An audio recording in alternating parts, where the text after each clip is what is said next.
Estamos listos, creo yo, ya a esta hora para conversar, como les dije, con Ramiro Escobar, colega, periodista, experto en temas internacionales, que nos puede poner, aterrizar. Ramiro, ¿cómo estás? Buenas tardes. Quizás haya muchos de nuestros televidentes que no estén al tanto de qué ocurrió previamente a este ataque que se produjo anoche y esta invasión militar a Ucrania de parte del ejército ruso. Buenas tardes y bienvenido. ¿Cómo te va, Pamela? Un gusto saludarte y a veces tengo dudas si decir buenas tardes, buenos días, porque estamos en una situación muy grave a nivel global, primero regional, pero con posible impacto en toda la comunidad mundial, ¿no? Sí, no son días buenos. Cuando están bombardeando población civil, cuando se habla de civiles siendo armados para poder defenderse de una invasión y de un ataque de este tipo, es un día francamente funesto para todo el mundo. Ramiro, ¿cuáles son los... ¿Qué gatilla? Se dice que esto es una guerra inmotivada, que no ha habido ningún tipo de provocación, que no ha habido absolutamente ninguna justificación. Ninguna guerra debiera estar justificada, pero no hay ninguna justificación para este ataque. ¿Es correcto esto? ¿Qué ha motivado el ataque de Vladimir Putin a Ucrania? No, yo creo que hay que entender el laberíntico proceso que hay en torno a Ucrania y su relación con Rusia, ¿no? Viene muy atrás, tiene siglos incluso, pero el periodo más reciente comienza en 1991, cuando Ucrania se independiza tras la caída de la Unión Soviética y comienza a ser un país independiente, pero es a la vez una ex república soviética. Claro. Entonces, en ese momento es algo que hay que tener en cuenta hoy día para entender lo que ha ocurrido. Todavía Gorbachov estaba a cargo de la Unión Soviética y entonces las potencias occidentales tienen conversaciones con Gorbachov, concretamente James Baker, el secretario de Estado norteamericano en ese momento, y le ofrecen a Gorbachov que la OTAN no crecería. Existía en ese momento el Pacto de Varsovia, que ya estaba desapareciendo, y la OTAN, que hasta ahora existe, y que eran los dos organismos de seguridad propios de la Guerra Fría. Cuando le hacen este ofrecimiento a Gorbachov, Gorbachov acepta con la condición de que el único país que se incorporaría a la OTAN sería Alemania unificada, porque ya el muro de Berlín se había caído en 1989. Claro. Entonces, no hay ningún papel escrito, no es estrictamente una promesa, que es lo que ahora algunos están diciendo, pero sí es una conversación que insinúa algunas posibilidades de que la OTAN se quede solamente con estos 30 sumando países. a Alemania unificada y no incorpore a otros países, y después incorpora como a 13 países más, incluyendo a repúblicas exsoviéticas como Lituania, Estonia, Lituania, Estonia y Letonia. Entonces, eso va crispando el ánimo ruso, y cuando Putin ya se convierte en el hombre fuerte de Rusia, entonces empieza otra era, porque después de un declive por unos años, Rusia vuelve a cobrar fuerza como potencia. Nunca dejó de serlo en realidad, a lo largo de la historia ha sido una potencia por muchos años, como China incluso mucho más atrás, desde mucho más atrás, pero Rusia también. Entonces, la gran preocupación de los rusos ha sido cómo es que la OTAN se sigue expandiendo y comienza a ser una suerte de cerco amenazante para Rusia. Y si además se incorporara, según la visión rusa, a Ucrania, a la OTAN, entonces ya prácticamente la sensación desde el poder, por lo menos, ruso, y desde Vladimir Putin, es de que están cercados. Entonces, la exigencia, si te has fijado estos días, de Putin es que de ninguna manera Ucrania entre en la OTAN. Como eso no se tiene claro, a la OTAN no se entra porque uno lo pide, sino porque el organismo lo solicita y se hace un proceso para que el país entre. Como eso no está garantizado, entonces Putin ha argumentado que es necesario que garantice, entre comillas, la pacificación de regiones de Ucrania, Lugansk y Donetsk, que están en conflicto desde el año 2014 entre rebeldes prorrusos y soldados ucranianos. Entonces, con el pretexto de pacificar el país, pero en el fondo teniendo en cuenta esa sensación de amenaza y ese incumplimiento, según él, de parte de Occidente, entra a estas regiones, pero además, como debes haber visto, está entrando en realidad a Ucrania por varios lados. Claro, lo tienen prácticamente, ¿no?, sitiado, rodeado. Así es. Ajá, ok, correcto. Entonces no es algo que simplemente voy a ayudar a estas repúblicas a que sean reconocidas, sino es un ataque casi en toda forma sobre Ucrania, ¿no?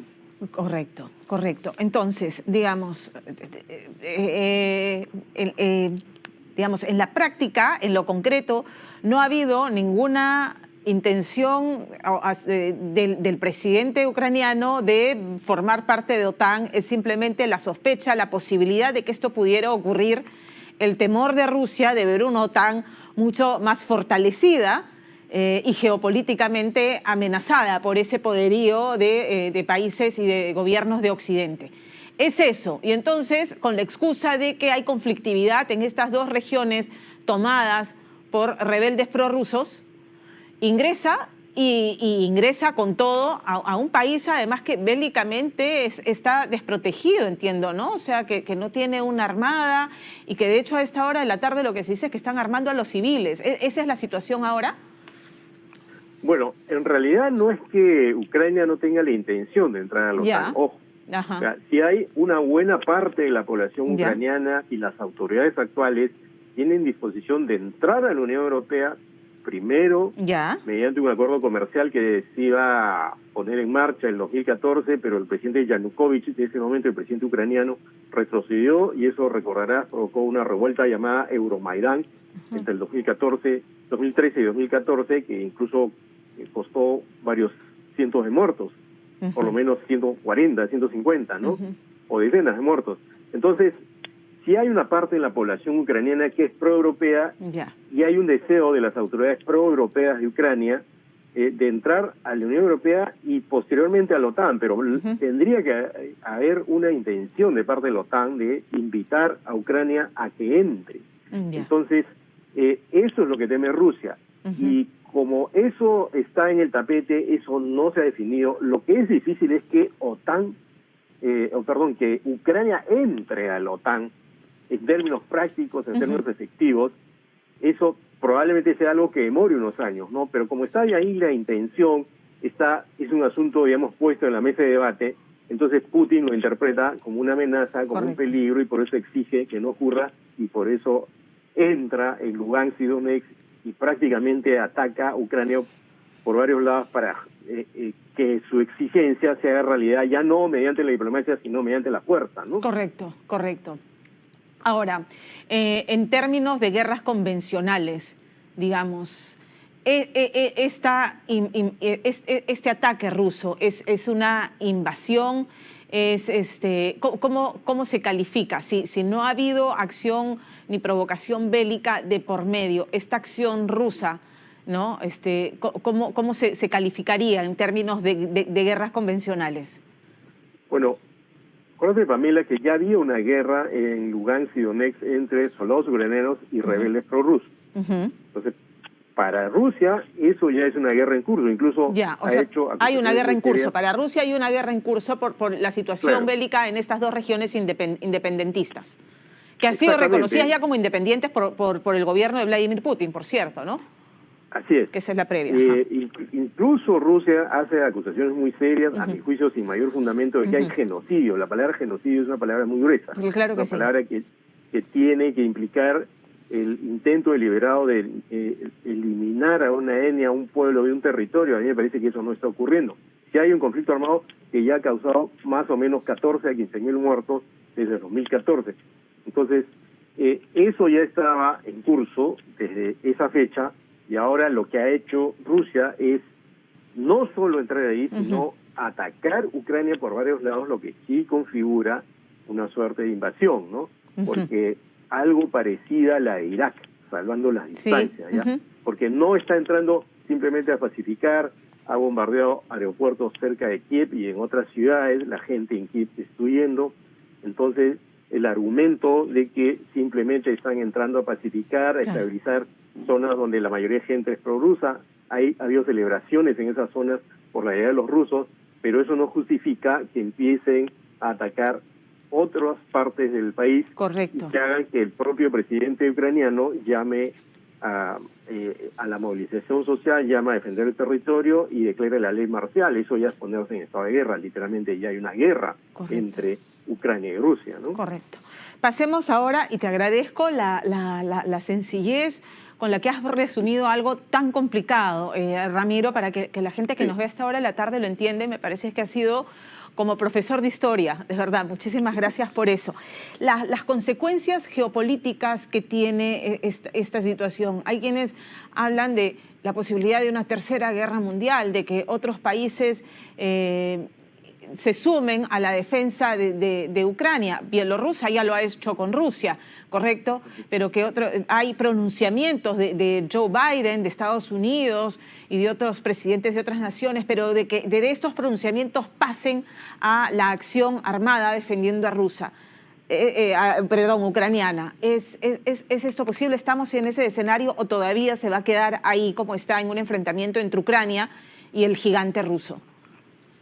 Mira, eso es importante aclararlo, porque es lo que está corriendo bastante en Twitter y en otras redes, y es una palabra que aparece recurrentemente, también cuando, por ejemplo, Kim Jong-un hace ensayos nucleares, ¿no?